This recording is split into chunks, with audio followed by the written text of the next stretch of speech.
But this is the site of Kwan Airsoft na etong nasa likuran ko, yan yung warehouse type pare. This is the warehouse type. Ganda, no? Oh, pwede. This is the area, yung mga urban assault. Yes. Oh, pwede, no? This is a manufacturing of textile. Dito si boss. Ayan si Marian Rivera, oh, billboard, oh. Zoom ko, ah. Oh. Ayan, no? Oh, pwede, no? Billboard pa lang, pwede na. Oh. Yan yung main entrance natin, pare. As you can see, meron nagpa-practice lang, wala pa yung mga teams natin kasi night game ngayon. Medyo pahapon na, it's already 5 o'clock. Yan si Gords. May practice siya by teams. This is the site.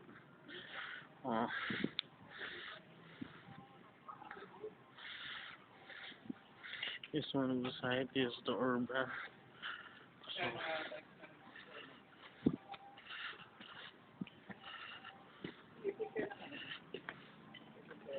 So one type. Yan.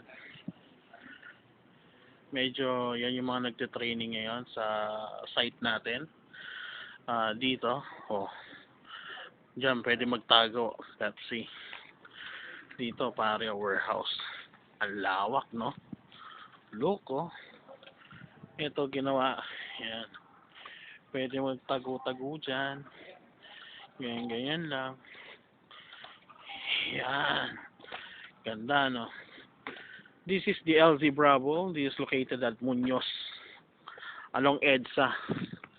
It's pinakamalapit. This is from Quezon City, Manila, Philippines. This is a textile company, textile manufacturing and textile warehouse. This is ito yung sinesetup natin for skirmish game, speedball, lahat. This is the type. Oh, dyan minsan nagtatago ako. Then this is the video file. Ito yung jungle type natin, pare. Oh, this one, oh, may mga setup pa. Actually, meron pa ron. Malawak nga, pre. Yan, katulad yan. Speedball. Yung sinasabi ko sa pare, tower. Ito.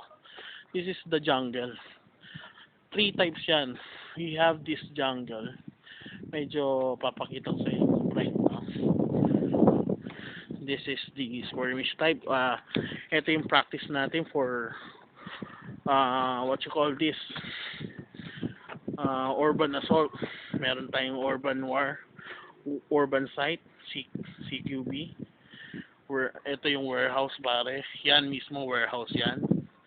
Sa loob niyan, yung loob, ito to, zoom ko, Diyan tayo papasok. Diyan yung exit point. Banda ron sa gilid. Dito yun, eh. Yan yung sa harapan ng kotse. Yan yung entry point natin. Basta ito yung lugar natin sa LZ Bravo. As you can see, no, we have the tower. Yan, no. May tower tayo. This is where the umpire goes up to see our team. Na syempre kung sinong malalaman lang kung hit or kung na. And this is the jungle, pare. Yan. Pwede, no? Di saan ka makakita 3 site in 1 compound, pare. Dito lang sa site natin, pare.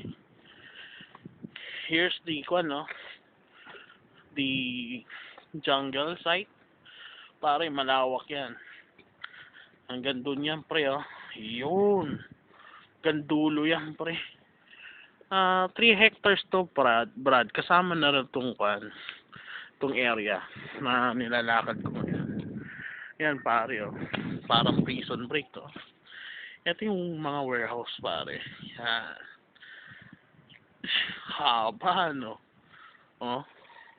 Sa loob niyan, hindi ko ma-video kasi cellphone gamit ko, eh. pag merong flashlight siguro or something. Call lang to Rick. Para may, if you can imagine pare, maluwag ang area ng site natin for airsoft. This is the jungle. Yan. Papasok ka dyan, pre. Inside na yon. Yan, jungle yan. Hanggang dito, hanggang dun. Okay? Ito yung area. Ito yung zoom ko lang oh, dyan sumasakay yung umpire.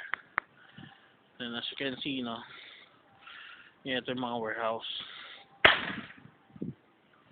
Ayan. Hindi baril yun yung tunog yan.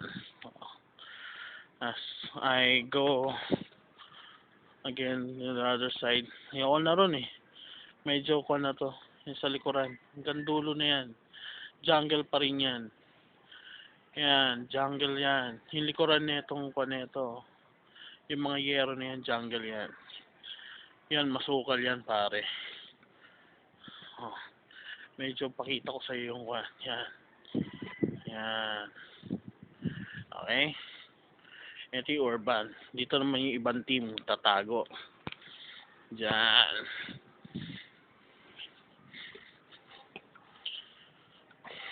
Diba?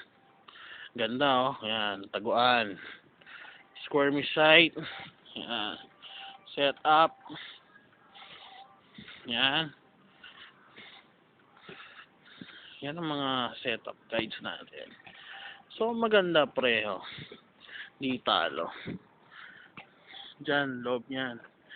Etong building na ito pare, yung likuran niyan, tagusan niyan hanggang dun, hanggang diyan. Yan. It's okay to labo-labo. Meron nga tayong game na